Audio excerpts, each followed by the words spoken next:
What's up, guys, and welcome to my review for Venom: The Last Dance. This is the final installment in the Tom Hardy Venom trilogy. Tom Hardy said he's not going to come back to do another Venom movie. I just rewatched the first two Venom movies recently going into this, and the first one, I don't think it's that good of a movie, but I think it's watchable. I think it's kind of a guilty pleasure type film. The second one, when I saw it in the theater for the first time, I liked it. I'm not too sure what kind of drugs I was taking because after rewatching it, I hate the film. I mean, it's a terrible movie with just terrible storytelling. The handling of Carnage was just terrible. Woody Harrelson was wasted in that role. So now we have The Last Dance, and it picks up right after the last one left us off, and they are on the run. They're fugitives, and at the same time, a new symbiote evil is on the hunt. So it's a buddy cop road trip film in a sense. And this movie, I feel like, is more in step with the first movie. I think that second movie they tried for humor like every 2 minutes. Every line that Venom said in that second movie, it was like he was trying to be funny the whole entire time, and it fell flat a lot of the time. This movie doesn't try for humor as much, but when it does, it falls flat on its face. You also have some very subpar visual effects in this movie. I don't think the effects in any of these Venom movies are anything that special, but the effects here don't really impress me at all. Some of it looks like a PS5 graphic, like from the Spider-Man 2 game that just came out last year for the PS5.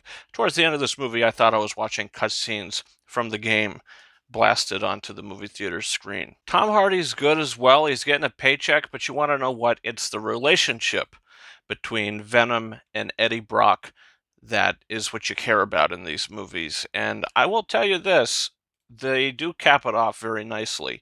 And, this movie, I think, could very well make a grown man cry. It didn't necessarily make me cry, but I did feel like I was getting a little emotional at the end of the film. I was feeling things. So I think that just goes to show that they did get me to care about this relationship.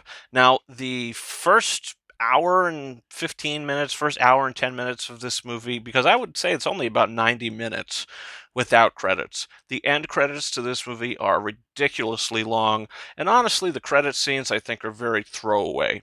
But you have the first hour plus of this movie that I think is despicable. I think that the first hour and 10 to 15 minutes of this movie are trash. I feel like they really had nothing to do with these characters or with the story, so they just give you a setup to what's going to pay off in the third act. Every film does that, but they do interesting things throughout. This movie does nothing really interesting throughout. You have terrible dialogue, just really ridiculous things happening in this movie, but it's the last 20 minutes of the film that I think really worked for me. And I wouldn't necessarily say saved it, but they this was a really strong ending. I think that the final 20 minutes of this movie is the strongest 20 minutes of any of these Venom movies. So if you're watching it and you get to the Las Vegas stuff, as soon as the Las Vegas stuff is over, the movie picks up for me. So you have Chiwetel Ejiofor in this movie. He's completely throwaway. He could have been played by anybody. You have Andy Serkis playing the villain Krull, and he's given absolutely nothing to do. You hear his voice a couple times, but they do with him is what they did with another Andy Serkis villain, Supreme Leader Snoke in Star Wars The Force Awakens. Remember how he just like had a couple scenes and had nothing else to do in that film?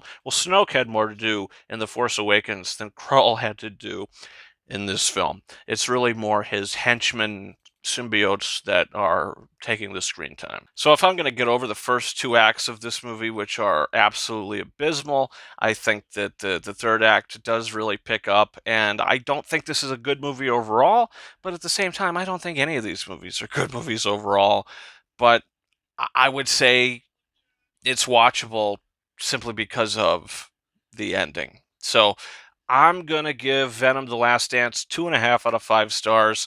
Basically the same rating I have the first movie. I think that the first one is the best of the series. Then I'd say this, and then I'd say the second one. Even though the first two acts of this are just trash, the third act is that much better. So take that how you will, guys. Comment down below. Do you plan on seeing Venom: The Last Dance?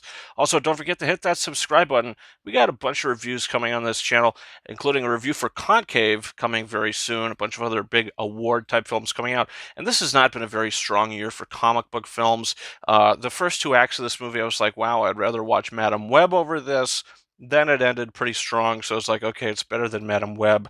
But I mean, I think we have a clear winner for superhero films this year, which is something that just kind of came in the mail today from Amazon. So very happy to have that. And yeah, so that's where we're at with that, guys. You can follow me on Twitter and or X at RyanKing72 and Instagram and TikTok at KingOfRises131. That's been it for me. Thank you so much for watching my review for Venom: The Last Dance. And until next time, over and out.